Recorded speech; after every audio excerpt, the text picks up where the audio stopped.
বাংলাদেশে কয়েক দশকের শৃঙ্খলিত গণতন্ত্রে মুক্ত পরিবেশে মুক্ত কণ্ঠ তোলাটাই বড় চ্যালেঞ্জ। পরিবর্তিত এই সময়ে এসেও পুরোপুরি বিস্তৃত হয়নি মুক্ত মত প্রকাশের কাঙ্ক্ষিত অ্যাভিনিউ।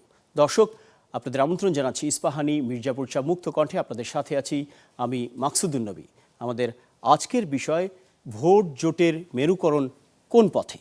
এই বিষয়ে আলোচনা করার জন্য আমাদের স্টুডিওতে আছেন তিনজন অতিথি। পরিচয় হব তাদের সঙ্গে। পরিচয় করিয়ে দিচ্ছি ডক্টর মোহাম্মদ আব্দুল মান্নান, সহকারী সেক্রেটারি, বাংলাদেশ জামায়াতে ইসলামী, ঢাকা মহানগর দক্ষিণ, এবং একই সাথে তিনি জামায়াতের হয়ে ঢাকা 6 আসনে নির্বাচনে প্রতিদ্বন্দ্বিতা করছেন। এবং এর পরপরই আছেন ব্যারিস্টার নাসির উদ্দিন আহমেদ অসীম, আন্তর্জাতিক বিষয়ক সম্পাদক, বিএনপি, এবং এরপরই আছেন জনাব আরিফুল ইসলাম আদিব, সিনিয়র যুগ্ম আহ্বায়ক, এনসিপি। আপনাদের তিনজনকেই স্বাগত আমাদের আজকের এই আলোচনায়। প্রথমেই যেতে চাই আপনার কাছে ডক্টর মোহাম্মদ আব্দুল মান্নান। ভোট এবং জোটের মেরুকরণটা প্রতিদিন নতুন নতুন রূপ ধারণ করছে। আমরা দেখতে পাচ্ছি একদিকে বিএনপিতে যোগদান করছে বিভিন্ন দল থেকে ছেড়ে আসা নেতারা প্রতীকের জন্য, আবার হঠাৎ করেই জামায়াতের সঙ্গে যুক্ত হলো এনসিপি এবং এলডিপি। এই যে নিত্য নতুন মেরুকরণগুলো ঘটছে, এর সবশেষ আলাপ রাজনীতিতে আছে। তারেক রহমান সাহেবের সঙ্গে দেখা করার পর জামায়াতে আমির তিনি বলেছেন যে দেশের স্বার্থে একসাথে তারা কাজ করতে রাজি। এই একসাথে কাজ করতে কেউ কেউ ব্যাখ্যা করতে চাইছেন যে জামাত কি আবারও বিএনপির সঙ্গে টাই হয়ে কাজ করবে জোটগতভাবে, এমন কোনো ইঙ্গিত কি আসছে? জি, আপনাকে ধন্যবাদ এবং আমার সহ আলোচক যারা আছেন সবাইকে ধন্যবাদ জানাই, দর্শক শ্রোতাকে ধন্যবাদ জানাই। আমি আজকের এই আলোচনার শুরুতে সদ্যপ্রয়াত আমাদের দুইজন গুরুত্বপূর্ণ ব্যক্তি, শরীফ উসমান বিন হাদি এবং ম্যাডাম খালেদা জিয়া, তাদের আত্মার মাগফিরাত কামনা করছি এবং জান্নাতুল ফেরদাউস কামনা করছি। বাংলাদেশের রাজনীতি আপনি যে যে যে বক্তব্য দিয়ে সূচনা করেছেন, আমি মনে করি যে এই বক্তব্য জুলাই 24-এর কারণে আপনি আজকে দিচ্ছেন। এটা গত 17 বছরে এই বক্তব্য, এই মুক্ত কণ্ঠ কখনো প্রতিধ্বনিত হয়নি। মিডিয়া মুক্তভাবে কখনো নিজেদেরকে মেলে ধরতে পারেনি এবং অনেক মানুষকেই আপনারা এখানে আনতেও পারেননি। বিভিন্ন দলের প্রতি এমবার্গো ছিল, বিভিন্ন মানুষের প্রতি এমবার্গো ছিল, মত প্রকাশের স্বাধীনতা ছিল না। এই জায়গা থেকে আমি মনে করি যে এখন তো সবাই কথা বলতে পারছে। বাংলাদেশে একটা মিডিয়াও বন্ধ হয় নাই, এটা মিডিয়ার কণ্ঠ রোধ হয় নাই। এই যে জায়গাটা তৈরি হয়েছে এই জুলাইয়ের গণ অভ্যুত্থানের কারণেই হয়েছে, আমি মনে করি সেটাকে স্বাগত জানানো উচিত। আরেকটি কথা আপনি যেটা জিজ্ঞেস করেছেন, জোটের ব্যাপারে বলেছেন, এটা তো আশ্চর্যজনক হওয়ার কোনো কিছু নেই। জুলাইয়ের স্পিরিটকে যারা ধারণ করে, জুলাইকে যারা ধারণ করে, যারা সংস্কারকে ধারণ করে, যারা পরিবর্তিত বাংলাদেশ চায়, তাদের সাথে অন্যদের একটা জোট হবে, বা এখানে জোট আমি বলবো না, এখানে মানে আমরা যেটা বলছি যে নির্বাচনী আসন সমঝোতা, এটার মাধ্যম দিয়ে আগামী নির্বাচনে আমরা একসাথে লড়াই করতে চাই একটা নির্দিষ্ট লক্ষ্য এবং উদ্দেশ্য হাসিলের জন্য।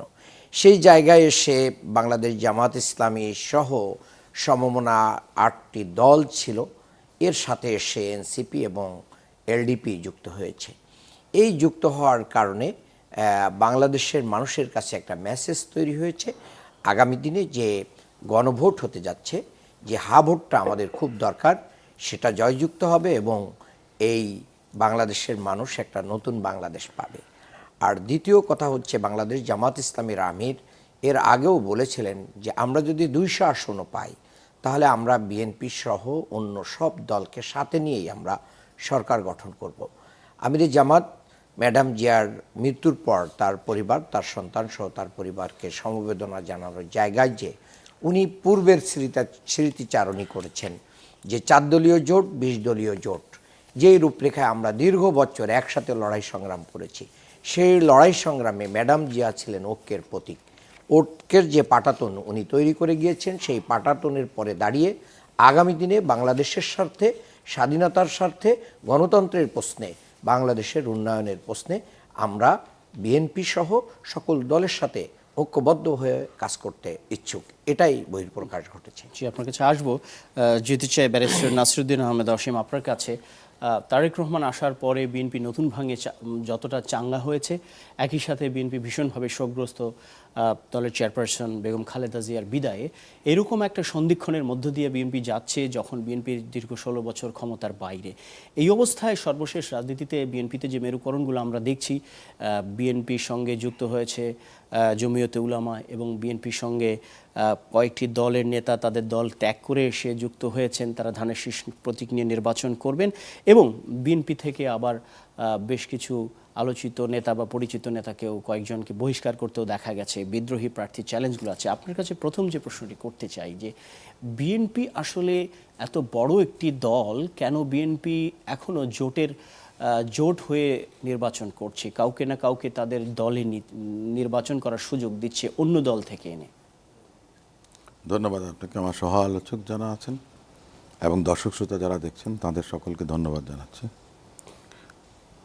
শুরুতে আপনি যে কথাটা বলেছেন যে শৃঙ্খলিত গণতন্ত্র, আমি আপনার সঙ্গে দ্বিমত করছি এবং দায়িত্বহীন কণ্ঠে দ্বিমত করছি। শৃঙ্খলিত গণতন্ত্র বলে কোনো কিছু ছিল না। দীর্ঘ 15 বছর আওয়ামী লীগের শাসনের সময় ফ্যাসিবাদী শাসন ব্যবস্থা ছিল। ঠিক।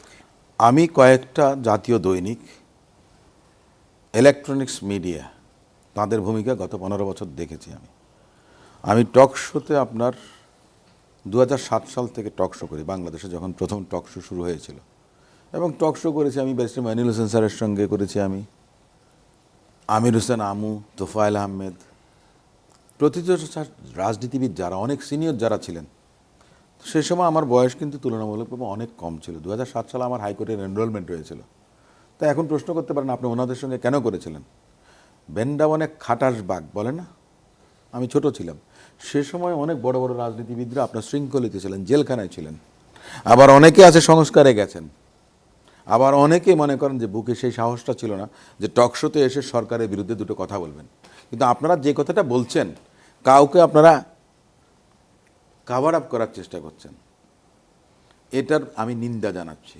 শৃঙ্খলিত গণতন্ত্র ছিল না, ফ্যাসিবাদ ছিল, মুক্ত ফ্যাসিবাদ ছিল। আমি এই কথাটা দিয়ে শুরু করছি। এখন আপনি যে কথাটা বললেন যে বিএনপি বাংলাদেশ জাতীয়তাবাদী দল, বেগম খালেদা জিয়া 2016 সালে রূপকল্প 2030 ঘোষণা করেছিলেন। বাংলাদেশ জাতীয়তাবাদী দল এককভাবে রাষ্ট্র সংস্কারের 27 দফা প্রণয়ন করেছিল। যুগপৎ আন্দোলনে বাংলাদেশ জাতীয়তাবাদী দলের সঙ্গে যারা রাজপথে ছিলেন, তাদেরকে নিয়ে 31 দফা প্রণয়ন করেছিলেন।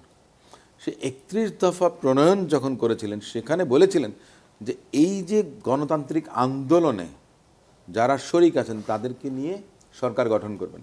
এখন আপনি বললেন যে বিএনপির কি ঠেকা পড়েছে? না, বিষয়টা ঠেকার বিষয় না। বিষয়টা হচ্ছে যে কমিটমেন্টের বিষয়, বিষয়টা হচ্ছে যে জনগণের কাছে বিশ্বস্ততা অর্জনের বিষয়। প্রতারণার রাজনীতিরা বিএনপি কখনো করেনি, যার কারণে বিএনপির, যেমন একটা কথা বলেন আপনি, খুব সহজ বাংলা আমি বলি, যে ধানের শীষ কিংবা জামাত ইসলামের দাড়িপাল্লা কিংবা ইভেন যাতে আওয়ামী লীগ থাকতো তাদের নৌকা বা লাঙ্গল জাতীয় পার্টি, এই মার্কাগুলো মানুষ খুব বেশি চেনে। এখন আমার দলের জোটের শরিক যারা আছেন, তারা যদি তাদের নিজস্ব প্রতীকে নির্বাচন করেন, তাহলে হয়তো বা তাদের একটা রিস্ক থেকে যায়। যার কারণে বিএনপির পক্ষ থেকে প্রস্তাব হোক কিংবা তাদের পক্ষ থেকে শরিকদার যারা আছে, এটা রেসিপ্রোকাল আমি বলি, তারা তাদের দল বিলুপ্ত করেছেন কেউ, কিংবা কেউ দল থেকে পদত্যাগ করে বিএনপিতে যোগদান করেছেন। সো বিএনপি কখনো প্রতারণা এদেশের জনগণের সঙ্গেও করেননি, কিংবা তার শরিক যারা আন্দোলনে ছিলেন, গণতান্ত্রিক আন্দোলনে যুগবদ্ধভাবে ছিলেন, তাদের অ্যাকোমোডেট করার জন্য যা কিছু করা দরকার সেটা করেছে। দ্বিতীয়, আপনি বহিষ্কারের কথা বলেছেন, দেখেন বহিষ্কার কাদেরকে করা হয়েছে, আমি সংক্ষেপে বলি 30 সেকেন্ড। বহিষ্কার করা হয়েছে জোটের যে সমস্ত নেতৃবৃন্দদেরকে মনোনয়ন দেওয়া হয়েছে শুধুমাত্র সেখানেই কিন্তু বহিষ্কার করা হয়েছে, অন্য কোথাও হয় না। দলীয় প্রার্থীর বিরুদ্ধে দলীয় অন্য কেউ যদি আপনার স্বতন্ত্র নির্বাচন করছেন, সেখানে কিন্তু এখনও দলীয় শৃঙ্খলা পরিপন্থী ব্যবস্থা গ্রহণ করা হয়নি। অর্থাৎ জিরো টলারেন্সটা দেখা হয়েছে যে শরিকদের জন্য বিএনপি যে কতটুকু আন্তরিক, সেটাই সেটারই বহিঃপ্রকাশ ঘটেছে এর মধ্য দিয়ে। আরিফুল ইসলাম আদিব, আপনার কাছে আসবো। জুলাই অভ্যুত্থানের মধ্য দিয়ে উঠে আসা একটা দল হচ্ছে এনসিপি। বলা হয় যে তারা এই জুলাই স্প্রিটটাকে অন্যদের চেয়ে তারা বেশি আপহোল্ড করছে বলে মনে করা হচ্ছিল। তো সেই জায়গাতে এসে আপনারা ভোটের রাজনীতিতে ঢুকে গিয়ে জামায়াতের সঙ্গে যখন তাদের 8 দলের জোটের সঙ্গে গেলেন, দুটি প্রশ্ন সামনে আসছে যে জামায়াতের যে জনবল সেটি হয়তো সুবিধা নিতে চাইছে এনসিপি, আর জামাত হয়তো ইমেজ ভালো করার জন্য এনসিপিকে সাথে নিচ্ছে। তাহলে কি এই জনবল এবং ইমেজের মধ্যে একটা ট্রেড হলো আপনাদের এই জোট করতে গিয়ে, নাকি উদ্দেশ্যটা কি আসলে? ধন্যবাদ আপনাকে এবং আমার সাথে উপস্থিত অসীম ভাই এবং আব্দুল মান্নান ভাই, তাকেও ধন্যবাদ। প্রথমত বিষয়টি হচ্ছে যে এখানের বাংলাদেশে নির্বাচনকালীন আমরা দেখেছি যে জামাতের সাথে ইতিপূর্বে বিএনপির একসাথে 22 বছরের টানা একসাথে কৌশলগত হোক কিংবা হচ্ছে নির্বাচনী জোট ছিল। সেটা একেবারে মানে জোট রাজনীতি বলতে যেটা বোঝায় একটা পিওর জোট ছিল। আমাদের এখানে যেটা হচ্ছে এটা আসলে জোট না সরাসরি। কারণটা হচ্ছে বর্তমানে যে নির্বাচন কমিশনের যে আইন সে অনুযায়ী আসলে এইভাবে জোট হতে পারে না। মানে প্রত্যেকটা দলকে তার নিজস্ব মার্কে নির্বাচন করার একটা বাধ্যবাধকতা থাকে। ফলে এটা একটা হচ্ছে নির্বাচন কেন্দ্রিক কৌশলী নির্বাচনী সমঝোতা, নির্বাচন কেন্দ্রিক এক। 2 নম্বর হচ্ছে আমাদের এখানের কোন ভিত্তিতে এখানে এই সমঝোতাটা হয়েছে। সেখানে আমরা প্রথমে স্পষ্ট করে বলেছি যে এখানে আমাদের বিশেষ করে হাদির হত্যাকাণ্ডের পরে শহীদ ওসমান হাদিকে যেভাবে হত্যাকাণ্ড করা হয়েছে, সেই জায়গার থেকে আমরা দেখেছিলাম যে শুধু হাদিকে হয়তো তারা হত্যা করতে সফল হয়েছে, তার পূর্বেও হাসনাত আবদুল্লাহ কিংবা আরও অনেকের উপরে এরকম কিন্তু সরাসরি হামলা হয়েছে। ফলে জুলাই গণ অভ্যুত্থান থেকে উঠে আসা যে নেতৃত্বরা ছিল, বিশেষ করে তাদেরকে ভারতীয় আধিপত্যবাদ বিরোধী অবস্থান বা ভূমিকার কারণে তাদেরকে সরাসরি টার্গেট কিলিং করা হয়েছে। তো এই জায়গার থেকে যেটি হয়েছে যে দীর্ঘমেয়াদী পলিটিক্সের জন্য, কারণ একই সাথে যখন আপনার পুরো এস্টাবলিশমেন্ট পুরো এনসিপি এবং জুলাই গণঅভ্যুত্থানের সম্মুখসারীদের পুরো বিপরীতে এক ধরনের পরিস্থিতি তৈরি করেছে, সেই জায়গার থেকে দীর্ঘমেয়াদী নিরাপত্তা এবং হচ্ছে একই সাথে আপনার যে ইস্যুটা বলছেন যে জুলাই সনদের সাথে আসলে একটু আপনাকে ইন্টারাপ্ট করি যে আসলে দীর্ঘমেয়াদী নিরাপত্তার প্রশ্নটা আপনারা না, কেন শুধু আনছেন? not নিরাপত্তা। কাদের কারণে নিজেদের নিরাপত্তাহীন মনে করছেন? মাঠে কি এখন বিএনপিকে কি এই আপনারা চ্যালেঞ্জ মনে করছেন নিরাপত্তার জন্য এখন, নাকি বিএনপি বনাম আদার্স এই ধরনের একটা মেরুকরণ ঘটছে? না, এখানে বিএনপিকে কোনোভাবে নিরাপত্তার জন্য চ্যালেঞ্জ মনে করা হচ্ছে না। প্রথমত এটা খুব স্পষ্ট, আওয়ামী লীগ এবং তার ফ্যাসিস্ট খুনি হাসিনা এর সাথে রাষ্ট্রে গত 17 বছর ধরে এখানকার সংস্থার ভিতরে যে দোসরদের রেখে গিয়েছে। আপনি দেখছেন হাদিকে হত্যা করে কি দিনে দুপুরে বেলা পালিয়ে গেছে এবং তিনি এখন এসে ফেসবুক লাইভ করছেন, বক্তব্য দিচ্ছেন। প্রতিবেশী রাষ্ট্রেরও এটা একটা খুব সুস্পষ্টভাবে জড়িত আছে। স্পষ্টভাবে আমাদের জোটটা হয়েছে খুব কমন 3টা প্রশ্নে। প্রথমত বিষয় হচ্ছে যে জুলাই গণহত্যা হয়েছে, সেই গণহত্যার এখানে বিচারকে আরও বেশি ত্বরান্বিত করা এবং গত 54 বছর পর বাংলাদেশ রাষ্ট্রের একটা মৌলিক সংস্কারের ভিত্তিতে যে জুলাই সনদটা হয়েছে, সেই সনদে আগামীতে যে গণভোট হবে, সেই গণভোটের মাধ্যমে এই সনদের বাস্তবায়নের একটা সুরক্ষিত হবে, সেইটাকে আরও বেশি মজবুত করা। তৃতীয়ত হয়েছে ভারতীয় আধিপত্যবাদ বিরোধী একটি বৃহত্তর এলাই তৈরি করা। আমরা মনে করি যে বরঞ্চ এই গণ অভ্যুত্থানের এনসিপি একই সাথে সকল ফ্যাসিবাদ বিরোধী সকল দলই তো গণ অভ্যুত্থানে অংশগ্রহণ করেছে, সেখানে সমমনা যে আরও 8টি দল ছিল, সে 8টি দলকে আমরা শুধুমাত্র ইসলামিক দল হিসাবে একটা কর্নার করি। আমরা মনে করি যে এখানে জুলাই অভ্যুত্থানের সাথে এই 8টি দল সমমনা নির্বাচনী সমঝোতা হওয়ার ফলে তারা জুলাই গণ অভ্যুত্থানের যে আকাঙ্ক্ষা সেটা বাস্তবায়নে আরও বেশি অগ্রগামী হবে এবং পরবর্তীতে এই সনদ বাস্তবায়নের ক্ষেত্রে 8টি দল শুধুমাত্র ইসলামিক দল হিসাবে তারা অ্যাক্ট না করে বরঞ্চ গণ অভ্যুত্থানের যে স্পিড দল মত নির্বিশেষে ধর্মীয় পরিচয়ের ঊর্ধ্বে ওঠে সকল নাগরিকের যে মর্যাদা প্রতিষ্ঠায়, সেই জায়গাটায় এই দলগুলো আরও বেশি রেসপন্সিবল হবে। জি, বুঝতে পেরেছি। আপনার কাছে আরও অনেকগুলো বিষয় জানবার আছে। মাঝখানে আমরা এমনও খবর পাচ্ছিলাম বা জানছিলাম যে বিএনপির কাছেও আপনারা এক ধরনের আসন ভাগাভাগি বা সমঝোতার চেষ্টা চালিয়েছেন, পরে কেন শিফট হলো সেই প্রশ্ন জানবো, উত্তর জানতে চাইবো। তার আবারও একটু আপনার কাছে আসতে চাই ডক্টর আব্দুল মান্নান। গত কয়েকদিনে একটা আলোচনা চলছে সোশ্যাল মিডিয়ায়, বিশেষ করে গত 24 ঘন্টায়, যে জামাত আসলে কখনো রাষ্ট্র পরিচালনা করে নাই, তার সেই প্রস্তুতিও নাই। ইভেন জামাতের অর্থমন্ত্রী কে হবে সেই মডেলও তাদের কাছে নাই। জামাতের আসলে এই প্রস্তুতির ঘাটতিটা কেন আলোচনায়? আপনার কাছে প্রস্তুতি কতটুকু? যে ধন্যবাদ। দেখেন, এটা একটা অবান্তর কোশ্চেন। এটা কোনো কোশ্চেন হিসেবে একটা রাজনৈতিক দলের সামনে আনা উচিত না। এটা ফেসবুকীয় কোশ্চেন, এটা মেইন স্ট্রিমের মিডিয়ায় এটা আমরা প্রত্যাশা করি না। বাংলাদেশ জামাত ইসলামীর একটা তাদের সহযোগিতায়, তাদের মানে প্রত্যক্ষ অংশগ্রহণে, তাদের ম্যান পাওয়ারের মেকানিজমে বাংলাদেশের সবচেয়ে এশিয়ার বৃহত্তম একটি ব্যাংক পরিচালিত হয়েছে। এটা তো মডেল। কে বলছে বাংলাদেশ জামাত ইসলামী অর্থনীতি পরিচালনা করতে পারবে না? বাংলাদেশ জামাত ইসলামীর এরকম শত শত দেশে বিদেশে আমাদের ইসলামী ব্যাংক তো জামাতের দলীয় প্রতিষ্ঠান জামাতের না। দলীয় প্রতিষ্ঠান না, কিন্তু জামাত ঘরানা এবং জামাত ঘরানার পরেই তো আপনারা অনেক কথা বলেন। তো এটা জামাত সমর্থিত বলতে পারেন, জামাতের লোকদের এখানে ইনভলভমেন্ট আছে। তো যাদেরকে ফাঁসি দেওয়া হয়েছে, শহীদ মীর কাসেম আলী মিন্টু, উনি তো ইসলামী ব্যাংকেই ছিলেন। ওনারাই তো এগুলো তৈরি করেছেন। এই তৈরি করার পিছনে যাদের অবদান, তারা একটা দেশের অর্থনীতি দাঁড় করাতে পারবে না, বরঞ্চ যারা লুটপাট করবে তারা পারবে। তাদের দ্বারা সম্ভব না। বাংলাদেশ জামাত ইসলামীর যে সরকার গঠনের অভিজ্ঞতা নেই, এটার সাথেও আমি ব্যাপকভাবে এবং আমি সুস্পষ্ট দ্বিমত পোষণ করি। সেই দ্বিমতটা হচ্ছে, জামাতের 2 জন মন্ত্রী ছিলেন, তারা 3টা মন্ত্রণালয়ের সাথে সম্পৃক্ত ছিলেন, সফলভাবে চালিয়েছেন এবং আজও পর্যন্ত কেউ 1 টাকার কে হবে জামাত ক্ষমতায় আসলে অর্থমন্ত্রী কে হবে? হ্যাঁ, না, কে হবে এটা তো আপনাকে এখনই বলে দিতে হবে না। কে প্রধানমন্ত্রী হবে, কে অর্থমন্ত্রী হবে, কে প্রেসিডেন্ট হবে, আমাদের এরকম শত শত মানুষ আছে। আমরা বিশ্ববিদ্যালয়ের শিক্ষক থেকে শুরু করে নিয়ে আমাদের দেশে বিদেশে এরকম বহু মানুষ আছে। আমরা এরকম মানুষ তৈরির কারখানায় বাংলাদেশ জামাত ইসলামী। জনাব অসীম, আপনার কাছে আরেকটা বিষয় আমি আসবো আপনার কাছে, ছোট্ট করে বলতে চাই। একটু আগে যেটা বলছিলেন, আমি ওটা বলতে চেয়েছিলাম যে দেখেন, যে সমস্ত ছোট দল তারা নিজেদেরকে হারিয়ে দিয়ে আরেকটা দলে যোগ দিয়ে শুধু একটা মার্কার জন্য, তাহলে এই রাজনৈতিক দর্শনটা কোথায় থাকলো? তার নীতি আদর্শ শুধু কি নির্বাচনের বিজয়? তাহলে এই দলটাকে বিলুপ্ত করে তাদের নির্বাচন কমিশনের উচিত যে এই দলগুলোকে সাসপেন্ড করে দিয়ে নিবন্ধন বাতিল করে দেয়া। জি, জনাব অসীম, আপনার কাছে আসতে চাই, এই যে এনসিপি আর জামায়াতের মধ্যে আসন সমঝোতা বা জোট যেটাই বলি না কেন, একটা কিছু তো হলো, এটিকে আপনারা বিএনপি কিভাবে দেখছেন?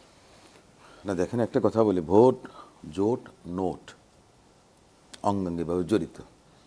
বাংলাদেশ জাতীয়তাবাদী দল 2001 সালে 4 দলীয় জোটের সরকার প্রতিষ্ঠিত হয়েছিল। বাংলাদেশ জামাতে ইসলাম বিএনপির সঙ্গে ছিলেন এবং ওনারা 2টি মন্ত্রণালয়ে দায়িত্ব পালন করেছেন। মান্নান ভাই যে কথাটা বলেছেন যে অমুকরা তাদের দল বিলুপ্ত করে এটা করেছেন সেটা করেছেন, একই ক্ষেত্র কিন্তু একই বিষয়, কিন্তু এটা একটু স্ববিরোধী বক্তব্যের মতো। আপনি যেমন আমি মনে আমরা শুনি ওনার কাছে। আমি বলছিলাম, এটা রাজনীতিতে শেষ কথা বলে কোনো কিছু নেই। আপনি দর কষাকষি করেন। যেমন দেখেন, এই যে মান্নান ভাই যে কথাটা বললেন যে ওই সমস্ত দলের আপনার নিবন্ধন বাতিল হওয়া উচিত বা নির্বাচন কমিশন ব্যবস্থা নেবেন, এই বক্তব্যটা কিন্তু সঠিক না। কারণ আমাদের কনস্টিটিউশন, যে freedom of expression, freedom of speech, assembly, এই সমস্ত রাইটগুলো আমাদের কনস্টিটিউশনে এনফ্রেন্ড আছে। তো সেই পার্সপেক্টিভে একজন রাজনীতিবিদ হিসেবে, এবং তিনি নিজেও পার্লামেন্টারি ইলেকশনে একজন ক্যান্ডিডেট, আমি ওনার সাফল্য কামনা করি। কিন্তু এইভাবে কথাটা বললে, আচ্ছা, আমি যেটা আপনার কাছে জানতে চাইছিলাম যে এই তাদের মধ্যে যে আসন সমঝোতা কিংবা জোট যেটাই বলি না কেন হলো, এটাকে কিভাবে দেখছে বিল? না, আমি আপনাকে একটা কথা, এটা কোনোভাবে দেখার কিছু নেই, খুব সহজ সরল হিসাব। ভোট জোটের রাজনীতি সব সময় ছিল, আপনি এটাকে ভিন্নভাবে দেখার কোনো কারণ নাই। ওনারা তো মনে করেন যে 91 সালে অঘোষিতভাবে হলো, যেখানে বিএনপি স্ট্রং ছিল সেখানে দেখা গেছে জামাত ভোট দিয়ে গেছে, কিংবা যেখানে জামাত স্ট্রং ছিল সেখানে বিএনপি ভোট দিয়ে গেছে। ওনারা 94 সাল থেকে মাগুরা নির্বাচনের পর আওয়ামী লীগের সঙ্গে আন্দোলন করেছিলেন বিএনপির বিরুদ্ধে। 91 সালে ওনাদের আসন ছিল সংসদে 18টি, ওনারা আন্দোলন করেছেন আওয়ামী লীগের সঙ্গে, ওনারা পেয়েছেন হলো গিয়ে 2টো আসন। আবার 2001 সালে বিএনপির সঙ্গে ওনারা নির্বাচন করেছেন, জোট করেছেন। এই জন্যই বলি যে স্থান কাল পাত্র ভেদে আপনার মনে করেন যে এই রাজনৈতিক সমীকরণগুলো উল্লেখযোগ্য হয় জনগণের কাছে। জি, এখন যে কথাটা মান্নান ভাই বললেন সে কথাটা যদি বলেন তাহলে তো সেটা এনসিপির সঙ্গেই মনে করেন যে প্রযোজ্য, এনসিপির ক্ষেত্রে হতে পারে নতুন দল। আমি এনসিপির কাছে আমার নিজের অনেক প্রত্যাশা, যে আমরা আসবো মার্কার বিষয় বড় কথা না। আমি তো একটু আগে ব্যাখ্যা করেছি যে কিছু কিছু ক্ষেত্রে বিএনপি এত বেশি আন্তরিক যে মার্কাটা অনেক বড় মুখ্য বিষয়। আমি আপনাকে বলেছি, আপনার দলের নেতারা 2001 সালে ধানের শীষ নিয়ে নির্বাচন করেছে, তাহলে আপনি মার্কার কথাটা কেন তুলছেন না? তখন তো উপায় ছিল না। না না, এখন যে তো সমাজটা open। এই যে বললাম স্থান ওই কাল situation- পাত্র, situation- স্থান second 18 কাল পাত্র দেখেন, যদি উপায় থাকতো তার মানে কি করতেন? নির্বাচন কমিশন তো আরপিও সংশোধন করেছে, আপনাকে এখন আর আপনার সেই দলের সুযোগটা মার্কা নাই। নিয়ে করতে হবে। যদি এটাই। মার্কা নিয়ে না করতে হতো তাহলে আপনার আমার ইয়েটা আদিব, হচ্ছে দেখেন আদিব আপনার ভাই। মনে করেন যে ওই শাপলা করে বাদ দিয়ে আপনার দাড়িপাল্লা ইলেকশন করতো, না, সেটাই কিংবা বলছি। আপনার সঙ্গে যদি বিএনপি জোট হতো আপনি ধানের শীষ নিয়ে নির্বাচন করতেন। Alternative- আপনাদের alternative সংখ্যাগরিষ্ঠ না থাকলে নেতারা নেওয়া আর alternative তার মানেটা আছে কি? তো, আমি আমার তো যে রক্ষা কথাটা করার সুযোগ বলছি আছে। কি, আমি কোন কথাটা বলেছি যে স্থান কাল পাত্র ভেদে রাজনীতিতে শেষ বলে কোনো রাজনীতিতে শেষ নাই। কথা বলে আসলে আপনি কিছু এখন নাই। সেটাকে রেশ ধরে একটা সময় আমরা আপনি দেখেছি মনে যে করছেন- বিএনপি জামায়াত একসাথে পলিটিক্স করেছে, এখন একে অপরকে কেউ কেউ আক্রমণ করেও কথা BNP বলছে। কাউকে আমরা আক্রমণ করছে না। আলোচনায় BNP আসবো, কাউকে ছোট একটা আক্রমণ বিরতি করছে নেওয়ার না। সময় হলো। আমরা বিএনপি বলেছে যারা আন্দোলনে ছিল, জি। গণতান্ত্রিক আন্দোলনে, তাদেরকে নিয়ে জাতীয় সরকার করবে। জি। বিএনপি কখনো কাউকে আন্ডারমাইন করেনি। যেটি আমরা দেখতে পাচ্ছি যে এনসিপি জামায়াতের সঙ্গে আসন সমঝোতার সিদ্ধান্ত নেওয়ার পর এখন পর্যন্ত 8 জন কেন্দ্রীয় নেতা পদত্যাগ করেছেন। এইরকম একটা পরিস্থিতি তৈরি হবে আপনারা কি ধারণা করেছিলেন? তাসনিম জারার মতো একজন সুপরিচিত নেত্রী তিনি পদত্যাগ করেছেন। গতকালকে মুশফিকুর সালিহিন, আপনাদের মিডিয়া উইং যিনি দেখতেন, আরও কয়েকজন সুপরিচিত এবং শক্ত নেতা বলে পরিচিত পদত্যাগ করেছেন। এই পরিস্থিতিটা কতটুকু আঁচ করেছেন এবং কতটা আপনাদেরকে চাপে ফেলেছে? প্রথমত বিষয়টি হচ্ছে যে দেখেন, এনসিপির টোটাল কেন্দ্রীয় কমিটি 208 সদস্যের। ফলশ্রুতিতে যে সিদ্ধান্ত হয়েছে, পুরো সিদ্ধান্ত গ্রহণ প্রক্রিয়াটা এনসিপির টোটাল সাংগঠনিক যে লেয়ারগুলো আছে, সর্বোচ্চ রাজনৈতিক পরিষদ, তারপরে নির্বাহী পরিষদ এবং কেন্দ্রীয় পরিষদ, 3টা ভাগে আছে। ফলে প্রত্যেকটা সর্বোচ্চ নির্বাহী পরিষদ এবং হচ্ছে একই সাথে আপনার হচ্ছে রাজনৈতিক পরিষদ এবং কেন্দ্রীয়, প্রত্যেকটা পরিষদেরই প্রায় 4/3 ভাগের সমর্থন নিয়ে এই জায়গাটি হয়েছে আর কি, সিদ্ধান্তটি গ্রহণ হয়েছে। বরঞ্চ আমি যেটি মনে করি যে এই অভ্যুত্থান পরবর্তীতে আমরা যেটি দেখেছিলাম যে গণ অভ্যুত্থান পরবর্তীতে তরুণদের ভিতরে নতুন রাজনীতি নিয়ে অনেকের আগ্রহ প্রকাশ হচ্ছে, অনেকে অ্যাক্টিভিজম থেকে রাজনীতিতে এসেছেন। ফলে অ্যাক্টিভিজমের থেকে রাজনীতিতে এসে রাজনৈতিক যে পুরো কালচারটা, সেটার সাথে যে অ্যাক্টিভিজমে একটা জিনিস থাকে যে সব সময় তাকে একটা হচ্ছে পিউরিফিকেশন বা এরকম কিছুর চিন্তা করে। তো সেই জায়গার থেকে হয়তো আমার কাছে এটা মনে হয় যে নিজেকে অ্যাডাপ্টেশন করা কিংবা হচ্ছে রাজনৈতিকভাবে কিছুটা এখানে দ্বিমত করব, সেটা হচ্ছে যে দেখেন, যখন একটা গণতান্ত্রিক প্রক্রিয়া সিদ্ধান্ত হয়েছে, সেই জায়গাটায় যদি সিদ্ধান্তের প্রতি শ্রদ্ধাশীল থাকা কিংবা হচ্ছে তাকে হচ্ছে অন্য দলের সাথে জোট করার বিষয়ে যদি আপত্তি থাকতো, সেটা দলের ভিতরে একটা আলাপ আলোচনা করে সেই প্রক্রিয়ায় যেতে পারতেন। কিন্তু এই যে পদত্যাগ করা, ব্যক্তিগতভাবে তো তারা যার যার রাজনৈতিক সিদ্ধান্ত তো নিতেই পারে, তাদের প্রতি শ্রদ্ধাশীল এবং একই সাথে আমরা মনে করি সামনেও আমরা একই সাথে মানে আপনি কি আমাদের মনে জেনারেশন করেন যে আকারে ভুল লোকেদের সাথে আপনারা পথ চলেছেন? তাহলে আপনি যে না বললেন না, এখানে ভুল লোক না, এটা হচ্ছে যে একই সাথে রাজনৈতিকভাবে সমমনা সমবয়সী একই সাথে যখন রাজনৈতিক পথ চলা হয়, তো স্বাভাবিকভাবে অনেকের ব্যক্তিগত সিদ্ধান্ত পরিবর্তন হতে পারে। তো ফলে যারা পদত্যাগ করছে তাদেরও পরবর্তী রাজনৈতিক এই পদত্যাগগুলো আপনাদের দলে প্রভাব ফেলছে কিনা কি এটা মনে তো হয়? কিছুটা প্রভাব তো অবশ্যই ফেলবে, কারণটা হচ্ছে কিছু শক্তি তো ক্ষয় হচ্ছে, এটা তো স্বাভাবিক। কারণ যাকে দীর্ঘদিন ধরে ধরেন এনসিপির একটা জায়গা তো তৈরি হতে সময় লাগে, যারা স্বাভাবিক যে মিডিয়া সম্পাদক ছিল, হয়তো ধরেন তার মিডিয়া সম্পাদক না হইলে অনেক জায়গায় হচ্ছে দেখেছেন এনসিপির ও তার কাছে রেসিপ্রোকাল Strength ক্ষতিগ্রস্ত হয়েছে। কিছুটা ক্ষতিগ্রস্ত, জি, আমি কারণ আসবো একটা মেন আপনাকে। লোক তৈরি হইতে সময় লাগে, মানে জি এটা জি হুট করে জি, আমরা ডক্টর আব্দুল মান্নান আপনার কাছে আসতে চাই। একবার জামায়াতের আমির বলেছিলেন যে এনসিপির তারা তো আমাদেরই ছোট ভাই, তারা কিছু বললে আমরা কিছু মনে করি না। এই ছোট ভাইটার মিনিং আসলে কি? এনসিপির একটা নেতৃত্বের বড় অংশ অনেকেই বলে থাকেন যে তারা জামাত কিংবা ছাত্র শিবির ব্যাকগ্রাউন্ডের। এটা এক ধরনের আলোচনা সমালোচনা আছে, ফলে তারাই আবার আপনাদের কাছে ফিরে এসেছে বলে যে বিতর্ক তোলা হচ্ছে, সেটির জবাবে কি বলবেন?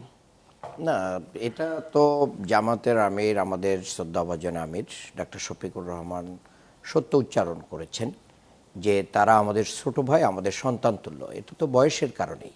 তারা তো বিশ্ববিদ্যালয় পড়ুয়া, বিশ্ববিদ্যালয় থেকে সদ্য বের হওয়া একটা প্রজন্ম।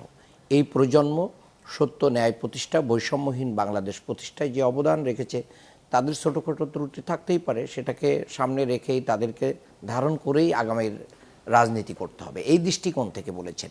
এটাকে নিয়ে যদি মিডিয়া রংচং করে যদি বলে এটা জামাতের বি টিম, এটা জামাতের পেটের থেকে আসছে, এটা ছাত্র শিবির থেকে আসছে, তো এরকম বহু লোক, তো আমরা বিএনপির যদি ওনার প্রশংসা করি তাহলে আপনি কি বলবেন যে উনি একসময় শিবিরের কোনো কিছু ছিলেন কিনা?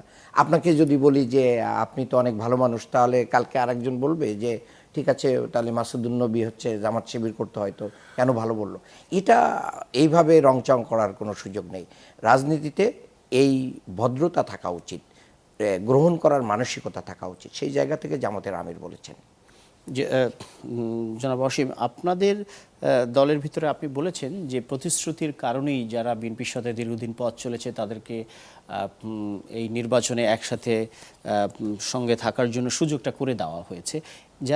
যাদেরকে বহিষ্কার করা হলো, বিএনপি এই মুহূর্তে একটা বড় চ্যালেঞ্জের মধ্য দিয়ে যাচ্ছে। আমরা খবর পাচ্ছি বিভিন্ন জায়গায় বিদ্রোহী প্রার্থীরা দাঁড়িয়ে যাচ্ছে, অনেকে চেইন অফ কমান্ডটা মানছে না। তারেক রহমান সাহেব আসার পরে এই বিষয়ে আপনারা আসলে কি মনে করছেন যে এটা কতটা লাগাম টানা যাবে এই বিদ্রোহের? যে বিদ্রোহগুলো আছে এগুলোকে আমি খুব একটা বড় কিছু বলে মনে করি না।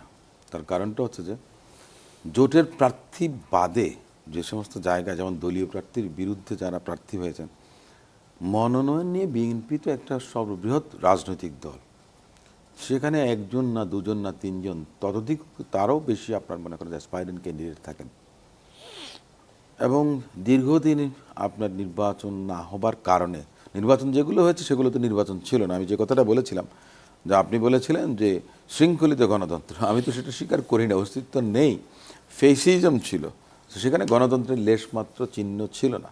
তো গণতান্ত্রিক উত্তরণের পথে সবার মধ্যে মনে করেন যে একটা এক্সপেকটেশন থাকে যে এই একটা সুযোগটা আমি কাজে লাগাই।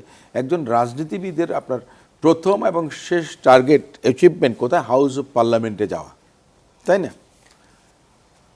আমি যে এলাকায় বাস করি, যেখান থেকে আমি মনে করেন যে রাজনীতিটা করেছি, মাঠে রাজনীতি করেছি, আমিও একজন প্রার্থী ছিলাম, দল আমাকে মনোনয়ন দেননি। আমিও চাইলে স্বতন্ত্র করতে পারতাম, কিন্তু আমি দলের শৃঙ্খলার বাইরে কখনো কোনো কিছু চিন্তা করি না। দল যাকে মনোনয়ন দিয়েছেন তিনি ভালো কি মন্দ সেটা বিবেচনা করবেন জনগণ, কিন্তু আমি দলের সিদ্ধান্তের বাইরে গিয়ে আমি কোনো কিছু করব না।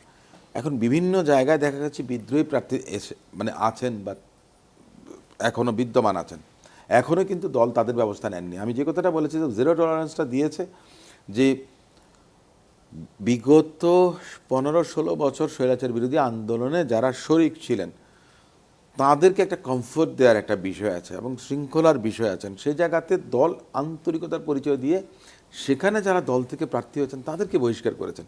এর বাইরে কিন্তু অন্য কোথাও কিন্তু বহিষ্কার এখনো হয়নি, হয়তো বা হবে, সেটা ভিন্ন কথা। কিন্তু কথাটা হচ্ছে আপনি যে কথাটা বললেন যে এই অবস্থার মধ্যে দিয়ে মানে কি হবে রেজাল্টটা, তাই না? তো এখন একটা বিষয় আছে যে জামাত ইসলামের কথা বলেন বা এনসিপির কথা বলেন, এনসিপি তো মনে করেন যে বিগত কিছুদিন আগে, এখন তো অনেকগুলো ফটোকার্ড আছে মনে করেন সোশ্যাল মিডিয়া, মনে করেন সেখানে বিভিন্ন বিষয় আছে। এনসিপি জামাতের বিরুদ্ধে বিভিন্ন ধরনের কথাবার্তা বলেছেন, কিন্তু ওই যে রাজনৈতিক একটা সমীকরণের বিষয় থাকে এবং রাজনীতিতে শেষ বলে কোনো কথা কখনো থাকে না। মানে not everything is fair in love and war. রাজনীতিটা হয়ে গেছে সেরকম। সেজন্য সবাই মনে করেন যে balance of convenience and inconvenience, কোথায় আপনার সুযোগটা বেশি হবে। আমি তো জানি যে মনে করেন যে জামাতের সঙ্গেও বিএনপির একটা ধরনের কথাবার্তা চলছিল যে মানে কতগুলো আসন দেবেন, সত্য কি মিথ্যা আমি জানি না, কারণ আমার চেয়ারটা রাজনীতিতে সে অবস্থানে না।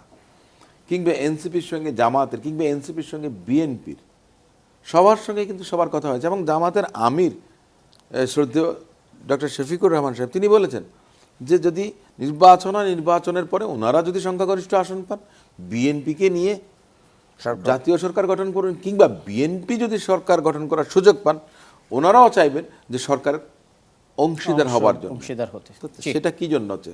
কাদের বিরুদ্ধে? দেশের স্বার্থে, দেশের স্বার্থে, ফেসিসদের বিরুদ্ধে। ইয়েস। একটা জাতীয় যেই ঐক্য গড়ে তোলার কথা গণজাগরণ বলছে। তৈরি হয়েছিল জুলাই আগস্ট 2024 সালে, সেটাকে কন্টিনিউ করার জন্য, সেটাকে ধারণ করার জন্য। আসন সমঝোতা নিয়ে কথা হয়েছে, জামাতের সাথে কথা চলছিল, এনসিপির সাথেও। আমাদের কাছে এরকম তথ্য আসছিল যে এনসিপি এক ধরনের বার্গেনিং এর চেষ্টা করছে বা আলোচনার চেষ্টা করছে বিএনপির সাথে আসন সমঝোতার জন্য। শেষ পর্যন্ত আসলে কোথায় হলো না? আপনারা আসলে কটা আসন চেয়েছিলেন, তারা কটা দিতে চেয়েছে? এনসিপির এই জোটের যে রাজনৈতিক সমঝোতা হয়েছে, এটা কোনো আসন সংখ্যার সাথে ছিল না। মূলত বিষয়টি ছিল যে, আমি আগেই বলেছি যে এখানকার যে জুলাই মৌলিক সংস্কার ভিত্তিতে জুলাই সনদ হয়েছিল, সেই জায়গাটি সংরক্ষিত থাকা কোথায় থাকবে। দেখেন, আমরা এখন পর্যন্ত বিএনপির খুব জোরে সোরে গণভোটে হ্যাঁ বলুন কিংবা গণভোট নিয়ে আমরা কিন্তু খুব বেশি প্রচার প্রচারণা দেখতেছি না। বরঞ্চ আমাদের কাছে বেশ কিছু আসছে, এটা আমি প্রত্যাশা করবো যে যেন এইটা দলীয় সিদ্ধান্ত নাই হয়, যে তৃণমূলে বেশ কিছু জায়গায় গণভোটে একটা না ক্যাম্পেইনের এক ধরনের জায়গা কিন্তু আমাদের কাছে এসেছে তথ্য। তো সেই জায়গা থেকে আমরা মনে করছি যে এনসিপির অবস্থানটা হচ্ছে যে দীর্ঘ 8 মাস যে ঐক্যমত কমিশনে জুলাই সনদের বিষয়ে যে মৌলিক সংস্কার বিষয়ে একমত হয়েছে, সেটা গণভোটে হ্যার মাধ্যমে হচ্ছে এই জুলাই সনদ বাস্তবায়ন আদেশটা বাস্তবায়িত হবে এবং এটা সংরক্ষিত হবে। আপনি যে এটা ছিল একটা প্রশ্নটা মৌলিক বিএনপির সঙ্গে বিষয়। আসলে আপনাদের কি আলাপ হয়েছিল আসন না ভাগাভাগি বা সমঝোতা বিএনপির নিয়ে? সাথে আসনের বিষয় ভাগাভাগির বিষয়টা, বিএনপির সাথে যে এই জুলাই সনদ বাস্তবায়নের ক্ষেত্রে এটা শুধু আসনের বিষয়টা তো এখন না, একেবারে যখন ঐক্যমত কমিশন জুলাই সনদ প্রস্তুত হচ্ছিল তখন থেকে একটা আলাপ ছিল যে বিএনপির কিন্তু বেশ কিছু জায়গায় নোট অফ ডিসেন্ট ছিল, সেই নোট অফ ডিসেন্টগুলো যেন তারা ইতিবাচকভাবে তুলে নেয়, বিশেষ করে উচ্চকক্ষে পিয়ার পদ্ধতিতে উচ্চকক্ষ হওয়া এই জায়গাটিতে। এবং পরবর্তীতে দেখেছেন যে এই সরকার এবং সেখানে নোট অফ ডিসেন্ট তুলে দিলেও সেটা নিয়ে বেশ আলোচনা হয় এবং স্বাক্ষর করা নিয়েও একটা নানা ধরনের বিষয় ছিল। ফলে আসনের চেয়ে গুরুত্বপূর্ণ ছিল এখানে জুলাই সনদের মৌলিক সংস্কার ভিত্তিতে যেটি হয়েছে সেটি বাস্তবায়নের মূল জায়গাটা ছিল। আর আরেকটু জাস্ট আমি আলোচনার প্রেক্ষাপট আমি একটু বলতে চাই। অসীম ভাই বলেছেন যে আমি মনে করি এই নির্বাচনে বিএনপির একটা বিষয় খুব স্পষ্ট হয়েছে, সেটা হচ্ছে তারা সর্ববৃহৎ একটা নিয়ন্ত্রণহীন দল হয়েছে এবং খুব এটা আমাদের জন্য দুঃখজনক। দীর্ঘদিন তাদের সাথে যারা যুগপৎ আন্দোলন করেছে, যে কয়টি দল তার দল ত্যাগ করে গিয়ে ধানের শীষে নির্বাচন করতে বাধ্য হয়েছে, এটা তৃণমূলের মাধ্যমে বাধ্য করেছে। কারণ আপনি দেখেছেন যে রাশেদ খানের আসনে যখন ঝাড়ু মিছিল হয়েছে, কফিন মিছিল হয়েছে, তখন রাশেদ খান চিন্তা করেছে যে আমি ট্রাক মার্কে ইলেকশন না করে ধানের শীষে আমি করতে বাধ্য হয়েছি। কিংবা সাকিব ভাইয়ের আসনে কিন্তু ঝাড়ু মিছিল হয়েছে, পার্থ ভাইয়ের এখানে হামলা হয়েছে, ইভেন কি ববি হাজ্জাজ ভাই সর্বশেষ আফসোস করেছেন যে এত পোস্টার লাগাচ্ছে বিএনপি নেতারা, ববি হাজ্জাজ ভাই লাগাচ্ছেন না। বিএনপি বড় একটি দল এবং তারা এটি নিয়ে কাজ করছেন, এই বিষয়ে আসলে টকশোতে অনেক বিতর্ক হয়। আপনার কাছে একটু জানতে চাই যে বলা হচ্ছে গণভোট এটিকে সংস্কারের পক্ষে যেন হ্যাঁ ভোট আসে, সেই জন্য এনসিপি জামাত যুক্ত হয়েছে এবং বিএনপি গণভোটে না ভোট দিবে বলে ক্যাম্পিং চালাচ্ছে। এটি কি বিএনপি কি আসলে সামগ্রিকভাবে না ভোট দেওয়ার জন্য রেডি হয়ে আছে? বিএনপি কি সংস্কার চায় না? এই অভিযোগ কি সত্য? প্রপোজিশনটা যেভাবে এসছে আপনার পক্ষ থেকে এবং আদিবের পক্ষ থেকে, দুইটাই রং। কিন্তু বিএনপি আর জনগণ আলাদা বিষয়। বিএনপি একটা রাজনৈতিক দল আর জনগণ হলে বাংলাদেশের জনগণ। বাংলাদেশের জনগণ যদি সিদ্ধান্ত নেয় তারা হাঁ দেবে, তারা হাঁ দেবে, তারা যদি না দেন তারা না দেবেন। বিএনপি হাঁ কিংবা না কোনো কিছু বলেছে এটা বলে আমি জানি না। কারণটা হচ্ছে কি, দেখেন একটা জিনিস, বাস্তবতাটা হচ্ছে কি, নির্বাচনটা কি, মানুষ এদেশের জনগণ তিনটা নির্বাচনে অংশগ্রহণ করতে পারেনি, প্রতারণা হয়েছে, ছলচাতুরি হয়েছে জনগণের সঙ্গে। ফেসিস্টরা তাদের ক্ষমতাকে দীর্ঘায়িত করার জন্য যেন তেনভাবে অথরিটেরিয়ান, টোটালিটেরিয়ান একটা গভর্নমেন্ট তারা কায়েম রেখেছিল। সেখান থেকে যে উত্তরণটা ঘটেছে, সে জায়গাতে এসে বাংলাদেশ জাতীয়তাবাদী দল না, শুধু প্রত্যেকটা রাজনৈতিক দলের নেতাকর্মীরাই কিন্তু এই যে গণভোট হাঁ কিংবা না, এটা নিয়ে খুব বেশি একটা আপনার আলাপ আলোচনা। আমি এখন জামাতের কোনো প্রচারণা দেখিনি কিংবা এনসিপির প্রচারণা দেখিনি যে আপনি হাঁয়ের পক্ষে দেন কিংবা আপনার নায়ের পক্ষে দেন। হাঁ কিংবা না বিএনপির জন্য ইম্যাটেরিয়াল। কেন কি আমি আপনাকে বলি, আমি বিএনপি ভোট দিতে গেলে কিন্তু আমি বিএনপি না, আমি একজন জনগণ এবং একজন ভোটার। ঠিক তেমনই যে বিএনপি যদি 30% বলেন, 40% বলেন, 50% বলেন, কিংবা জামাতের 20%, 30%, 50% যাই বলেন, এনসিপির বলেন, নাগরিকরা এদেশের নাগরিক, তাদের ভোটাধিকার প্রয়োগ করা তাদের সাংবিধানিক ক্ষমতা। বিএনপির জন্য কেন হাঁ এবং না কোনোটাই প্রযোজ্য না, কারণ হাঁও যদি জয়যুক্ত হয় তাহলে সেই 31 দফা, নাও যদি জয়যুক্ত হয় তাতেও কিন্তু বিএনপির কমিটমেন্ট রয়ে কিন্তু গেছে তাহলে এই 31 দফা। 9 মাস ধরে তো না, না, আলোচনা হলো না, না, সংস্কার সেটা কমিশনে। অন্তর্বর্তীকালীন সরকার করেছে, যেটাকে আমি প্রথম থেকে বলে এসেছি, শুধুমাত্র কালক্ষেপণ করেছেন। আপনি সংস্কার করা উচিত ছিল জি। অন্য কিছু, আমরা একেবারে আপনি শেষ কি প্রান্তে করবেন অনুষ্ঠান- পরবর্তীতে, আপনি সেই সংস্কার করেছেন। জি। কিন্তু এই যে নির্বাচনটা করবেন, এই যে গত 1.5 বছর গেল, আপনি খোল নলচে নাই প্রশাসন, পুলিশ প্রশাসন, আপনি যে অনেক সুষ্ঠু কিছুই সুন্দর নির্বাচন বাস্তবায়ন করবেন, হয় নাই। আপনাকে করা উচিত ছিল সেটা, তা না করে আপনি একাডেমিক জি, ডিবেট আমরা একেবারে শেষ প্রান্তে আছি। একেবারে ছোট করে ডক্টর মান্নান, আপনি যদি বলেন যে এই যে গণভোট নিয়ে বিএনপির প্রতি আপনার অনাস্থা কেন, যে বিএনপি সবাই না ভোট দিয়ে দিবে, আপনাদেরকে হা ভোটটা দিতে হবে, খুব ছোট করে। হ্যাঁ, ঠিক আছে, আমি খুব ছোট করে বলি। দিব বলেছে যে এখানে নোট অফ ডিসেন্ট নিয়ে বিএনপির অনেকগুলো কোশ্চেন ছিল এবং মাঝখানে একটা প্রচারণার ভিতরে বেশ কিছু বিএনপির বিভিন্ন জায়গা থেকে না ভোটের একটা ছোট্ট ক্যাম্পেইন হয়ে বন্ধ হয়ে যায়। এটা ভোট এটা হোক। আমাদেরকে মানে হতাশাগ্রস্ত করেছে। দ্বিতীয় কেন হচ্ছে- মান্নান ভাই? হ্যাঁ, দ্বিতীয় যেটা বলতে চাই, 5ই আগস্ট পরবর্তী রাজনীতিটা যদি বিএনপি রাইট ট্র্যাকে রাখতে পারতো, চাঁদাবাজি, দখলবাজি, মানে থেকে শুরু করে মামলা বাণিজ্য, বহু ধরনের অকারেন্স, পাথর দিয়ে মানুষ হত্যা, এই জায়গা যে না, না, মানুষ আপনি- আমি এটা প্রতিবাদ জানাচ্ছি, আপনি এটা ভুল কথা বলছেন। নো, এই please, চাঁদাবাজির কথা বলছেন, আমি আপনি বলছি প্রাতিষ্ঠানিকভাবে যে চাঁদাবাজি তাহলে জামাত করেছেন। আমাদের আপনি ভুল তথ্য শহীদদের- উপস্থাপন করছেন। আমাদের সর্বশেষ বক্তা শহীদদের- হিসেবে আপনি এই সুযোগ পেয়েছেন না, এটা আমি শহীদদের প্রতিবাদ করি। এটা রক্তের যে মিথ্যা ঋণ, কথা, মিথ্যা তথ্য, ভুল তথ্য। বৈষম্যহীন বাংলাদেশ, শহীদদের রক্তের ঋণ এবং পরবর্তী বাংলাদেশ গড়ার ক্ষেত্রে যে আশার জাগানোর কথা ছিল, সেটা ব্যর্থ হওয়ার কারণে এই গণভোটের পক্ষে হাটা জয়যুক্ত হওয়া বাংলাদেশের মানুষের জন্য জরুরি হয়ে গেছে। ঐতিহাসিকভাবে আপনারা সবসময় প্রতারণা, শহীদ হাদির হত্যাকাণ্ডের পর আপনারা যে প্রতারণার আশ্রয় নিয়েছেন, কি প্রতারণার যে আশ্রয়? আপনারা বলেছেন আমরা বিএনপি হাদির হত্যাকারীর এই বিচার যতটা চাই। বাড়াতে চাই না, আমরা আমাদের বিচারটা ডাকসু, একেবারেই ভিপি আপনারা সাদিক কায়েম, পর্যায়ে, কেন মির্জা আমরা তো আব্বাসকে বিচার একেবারে চাই। শেষ পর্যায়ে আমরা এই আলোচনা। প্রতারণা বারবার না, করে আসছি। গতকালকে তারেক রহমানের সঙ্গে বৈঠকের পর ডক্টর জামাতের আমির ডাক্তার শফিকুর রহমান যে বার্তা দিয়েছেন, আপনি শুরুতে যেটি বললেন যে দেশের স্বার্থে সবাই একসাথে কাজ করা, course. নিশ্চয়ই সামনে নির্বাচনের পর সেটি মান্নান প্রয়োজন ভাই হবে। কথা তো সেটা reflect করে না। দর্শক, আপনারা দেখছিলেন এতক্ষণ reflect ধরে করে। ইস্পাহানী মির্জাপুর মুক্তকণ্ঠ। এই ছিল আজকের মতো, ভালো থাকবেন।